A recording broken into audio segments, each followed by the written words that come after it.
Tae Darvid is a Thai actor, model and singer. He was born on December 26, 1990.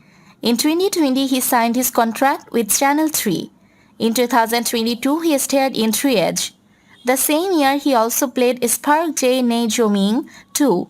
He eventually went on to become one of the most promising actors of the present generation. He had his first main role in 2016 through the film Midnight University.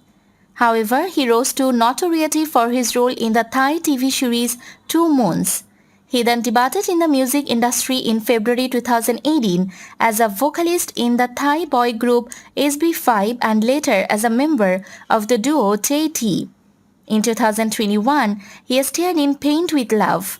The gorgeous actor has become quite famous among the public due to his fabulous acting skills.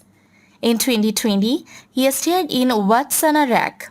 The same year, he also played Spark Jai Nai Jomying. He has definitely made big waves in the fitness and showbiz industry. In 2019, he starred in Hotel Stars. In 2017, he starred in 2 Moon. In 2018, he worked in movie The Right One. The same year, he also worked in movie Gravity of Love. In 2016, he worked in movie Ghost is All Around. His performance in almost all of these films faced his lots of laurels and recognition.